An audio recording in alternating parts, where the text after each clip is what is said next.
120 110 का बैरल है, वो मिलता है इंडिया को 80 रुपए का। मैं इंडिया का आपको डाटा देता हूँ, इंडिया ले रहा है 80 रुपए की चीज़, ये पाकिस्तान है ये ले रहे हैं 120 रुपए की चीज़। इंडिया ने क्या किया, फरवरी में जो उन्होंने पेट्रोल लिया रूस से, वो 34 मिलियन बैरल लिया, 34 मिलियन बैरल। मार्च में 3 मिलियन लिया है, $30 कम। 30 आप पैसा गिन ले कितना उन्होंने बचाया।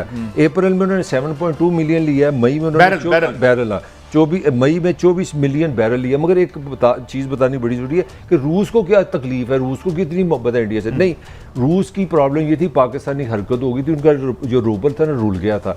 $1 में 160 रूबल थे। उन्होंने कहा जनाब हमसे सस्ता पेट्रोल हो मगर हम डॉलर में नहीं देंगे, रूबल में देंगे, यानी आप हमें रूबल में अदायगी। उन्होंने अपनी इकॉनमी बचाई है। पूछे किस तरह, आज रूबल हो गया 60 रुपए का, इंडिया को $30 बच गए, उनके रूबल आ गया। बेसिकली ये अक्लमंद जो मुल्क यानी जो उसका माशी मासरा करने की कोशिश की गई थी, गिरावट की जा रही थी ना, वो खत्म हो गई, खत्म कर। और हमारा काम क्या है, जाओ जी इमरान खान है, ताहिर मलिक है, अपना शहबाज शरीफ है, IMF के पास जाओ, पाँव पड़ो जाके, 1 बिलियन। अच्छा मैं खबर और आप सोचिए कि अगर कल बना था बांग्लादेश, तो फिर आप अगर अपना जुल्म करते रहोगे तो फिर कल सिंधु देश भी बन सकता है, सराइकी देश भी बन सकता है, पख्तूनों का देश बन सकता है। होश की नाखुन लो। खुदा ना खास्ता, अल्लाह ना करे हमारे मुंह में खाब, अगर ये अल्लाह ना करे मुल्क डिफॉल्ट हो जाता है, खुदा ना खास्ता डिफॉल्ट अल्लाह ना करे हो जाता है, मुल्क तो चल ही नहीं सकता। उसके बाद मुल्क नहीं चल सकता तो उदारे नहीं चल सकते, मैं भी नहीं चल सकता, आप भी नहीं चल सकते। तो फिर दुनिया से आपकी इंपोर्ट एक्सपोर्ट खत्म हो जाएगी। फिर आपका टारगेट करेंगे वो एटमी पावर है पाकिस्तान, वाहिद इस्लामी मुल्क अल्हम्दुलिल्लाह।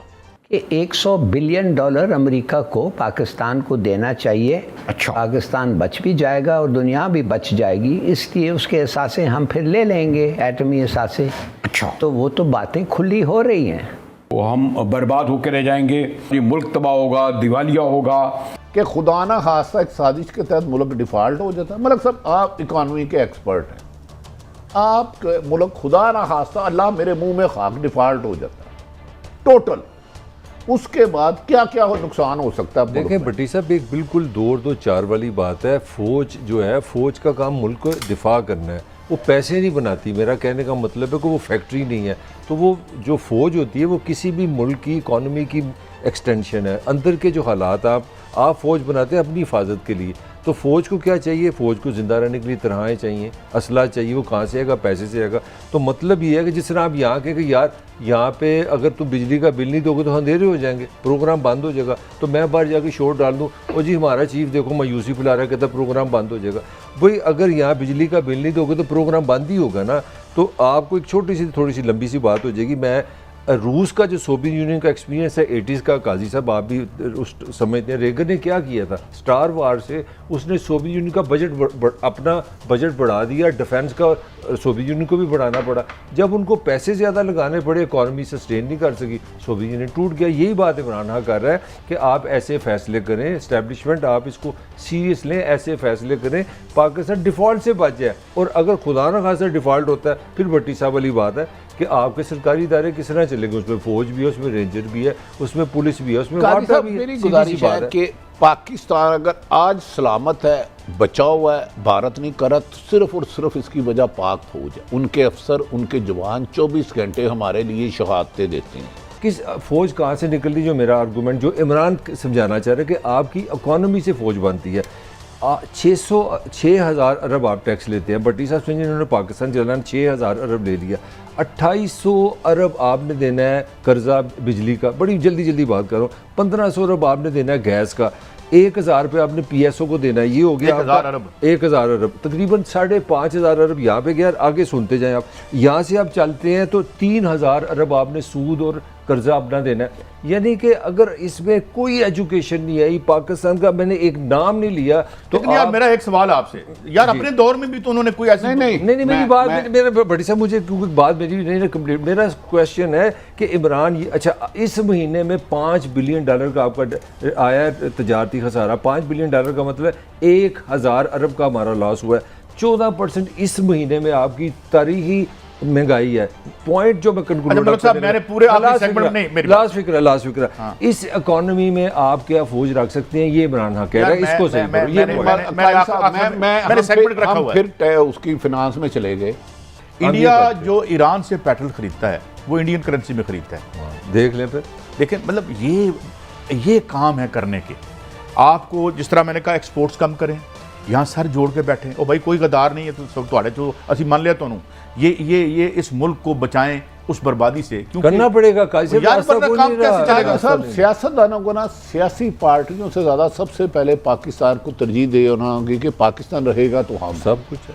आके हुकूमत इमरान खान सब बैठे और यहाँ पे हैं इस माशी भट्टी साहब कश्ती को भंवर से निकालना है, पैसा जोड़ लो। माफी चाहता हूँ, मैंने यहाँ सवाल किया डॉक्टर इशफाक हसन खान से कि जब जॉर्ज सोरोस ने मलेशिया पर हमला किया और रिंगट पर हमला किया तो उसने उसका मुआसरा किया, उसने फौरी तौर पर डॉलर से डीपैक कर दिया। रिंगट उनकी करेंसी का नाम है और अपनी करेंसी को वहीं रोक दिया। और यहाँ डॉक्टर साहब एक नई इस्तिलाह दे के गए थे। उन्होंने कहा था रजा बाकर इफेक्ट। ये जो रजा बाकर साहब आए थे ना, और खान साहब को रजिस्ट करना चाहिए था कि रजा बाकर इफेक्ट है कि आपने जब डॉलर 200 का कर दिया है तो अब पेट्रोल भी महंगा होगा। बड़ी साहब हमने कर्जे भी ज्यादा थे, तो वापस करें, डीपैक करें यार। अच्छा मलक साहब आप तो अमीर आदमी है, साथ इस वक्त कितने का जी? इंडिया में कितने का डॉलर? 8 डॉलर रुपए बढ़ में गया 70-80 और डॉलर नु मारो खे 8 पे है आज के 70 बाद- इंडियन।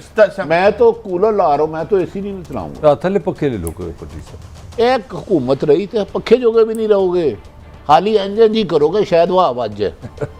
मैं आपको कादी साहब आप नहीं जिस तरीके से 98% मैं भट्टी साहब आपके सच्चा पॉपुलेशन वक्त- को ये खुद आपके नून लिख के रहना, मैंने कहा जहर खाने के लिए भी पैसा भट्टी नहीं साहब दूसरी बात तो आप कर है। ही नहीं तो रहे। एक जहर खाने के जहर पास खाने पैसा के ही लिए नहीं। मुझे बोलने दे। 30 सेकंड जहर खाने के लिए पैसा नहीं, 8 पे बिजली बढ़ा वो रहे तो हैं। नहीं, नहीं। जहर खाने के लिए पैसा नहीं मेरा है, पॉइंट 30 सुनिए। पे पेट्रोल असल बढ़ा बात रहे हैं। आपने किसी ने नहीं किया हम तीनों में, इसमें भी 12 घंटे लोड शेडिंग है इस जुल्म के साथ। मेरा एक बंदा मैं पूछ रहा था उसने- लोड शेडिंग का सुन ले- बिल भी आ रहा है। सुन ले, वो कहता मैं क्या करता हूँ, मैं पंखा मेरे सामने होता है, बिजली होती तो मैं अपना मुंह आना शुरू कर देता हूँ। बिजली नहीं होती। मैं अपनी एक बात दोहराना चाहता हूँ। मैंने एक दफा कहा था कि ये जो बिजली की तारें बाहर लटक रही हैं ना, इनके 2 काम हैं। रसा हमारे घर में ये अंधेरे लेके आती हैं और कुछ घरों में ये नोटों की अच्छा ढेर काई साहब मैं आपसे काई साहब एक मैं अपना सीवी देना नोटा चाह रहा नहीं हूं। तार से देखिए लगवा रहे हो। लोड शेडिंग हो रही है, बिजली बहुत कंट्रोल है, मुझे पार्ट टाइम जॉब दे दे, मैं आपके पंखे के पीछे बैठ के ना घुमाता रहूंगा उंगली से, आपको हवा आएगी, मुझे चंद पैसे दे देना, पॉसिबल है? ये लोड शेडिंग का बिल है, ये लोड शेडिंग ये असल पॉइंट अरे भाजी, इतनी मैं महंगी तो कह रहा बिजली हूं, मैं घुमा देना, हाथ ना मान देना। नहीं, इसका वैसे हम ख्वाजा साहब ने पॉइंट अपने भूल दौर में गए जवाब दिया थे। था। इसमें 12 घंटे यार साथ- उन्होंने जवाब लोड दिया शेडिंग। नहीं, उन्होंने जवाब दिया था। ख्वाजा आसिफ साहब जब वजीर बराए पानी और बिजली थे, उनसे ये सवाल हुआ था कि ये लोड शेडिंग भी है, बढ़ रही है और बिजली की कीमत भी बढ़ रही है। उन्होंने कहा था कि जनाब आपके जो यूपीएस चलते हैं ना, उसको भी जो उधर बिजली लग रही होती है आपकी, इसलिए आप एक लास्ट कमेंट। अभी तक हम घरेलू बात कर रहे हैं, आपको पता है इससे इंडस्ट्री बेरोजगारी कितनी बढ़ेगी दुनिया का? ये तो कोई चेंबर मुल्क- ऑफ कॉमर्स ये इसने कह दिया ना देखिए ना, कोई इस 50 रुपए यूनिट से आप इंडस्ट्री की हम अभी बात नहीं कर रहे। आप मुझे बताएं, आप श्रीलंका, बांग्लादेश, इंडिया, चाइना को आप कंपीट ही नहीं कर सकते। इसका मतलब है, और बेरोजगारी का एक अलग सैलाब आएगा इसके